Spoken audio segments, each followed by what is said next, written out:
Hey everyone, Dr. Beeve here, just driving home from work. Getting ready to drop some content on everybody. According to my beautiful and inspired wife, there's some people that she's friends with that follow me that say that I don't post enough. And so she's been on my case for quite a while now to put more crap up. And like any obedient husband, I got to it eventually. And so here we are. Wives, remember, your husband will get to it eventually. But that said, content. Seems to be two things that people really gravitate towards when I put it up. Number one, you sick buggers. Everybody wants to see all the gross stuff. So apparently if I pop an abscess or, I don't know, push a prolapse back in or cut an eye out, that's what the people want. So when I do that, I'll happily try to remember you. I guess I can't give you too much crap because I like that stuff. There's a reason why I enjoy coming into work every day, and a lot of that reason is the gory, gross, bloody stuff. It's exciting. But number two that seems to be really popular is educational stuff. So here we are. Turns out anybody who's known me for any time at all knows that I enjoy talking to a fault. I talk way too much. And so this is a great outlet for me to get that out, so I might be able to spare my wife and family a little bit of that. And so Jenny had the great idea of doing a weekly post called What to Do Wednesday. So here it is, the inaugural What to Do Wednesday. If you have any ideas of things that you want me to talk about, feel free, leave a comment, send me a message. I will happily cover any subject regarding animal health that you are interested in.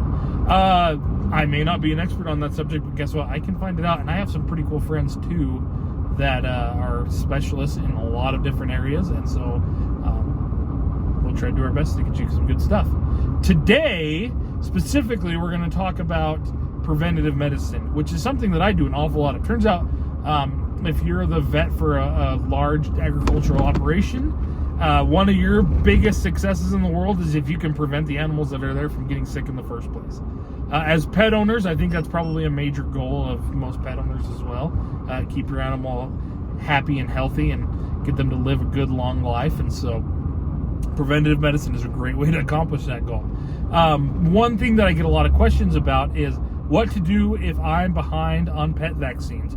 The question, or the answer to that's pretty simple. Take them to your vet and get them vaccinated. One thing you should probably do when you take your dog to your vet is talk to them about what you should be getting vaccinated for, because that is prone to change depending on where you live.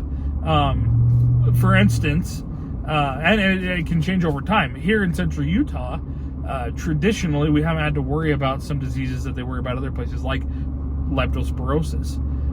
We have climate issues, we're really dry, we're kind of isolated. In the past, leptospirosis hasn't been a big deal. It seems to be cropping up, and there have been more cases reported in central and southern Utah. And so don't be surprised if you go into your vet and they have a suggestion of something new that you have never been vaccinated for before. Heartworm and flea and tick preventative, very important. It might be a little different. It's sometimes not just as simple as treating with that, specifically with heartworm. If you have got behind on heartworm preventative, there's a good chance your vet's going to ask you to do a heartworm test. The reason for that is if you were to have a positive heartworm test and you were to give them a preventative, you could actually do a lot of harm to your animal. Basically, if heartworm becomes established in your pet and you kill that heartworm quickly and immediately, it's going to go down the vast vessel that it lives in and lodge at the next smallest place that's smaller than it can go through, cause an embolism, big problems. And so don't be surprised or offended if you get behind on heartworm preventative and your vet suggests that you take a heartworm test first. I do have personal experience with this, not with my current practice, but the practice I was at before in northern Utah.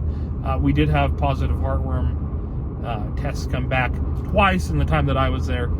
The treatment is long, it's expensive, it is quite involved, and there is a lot of risk involved with it.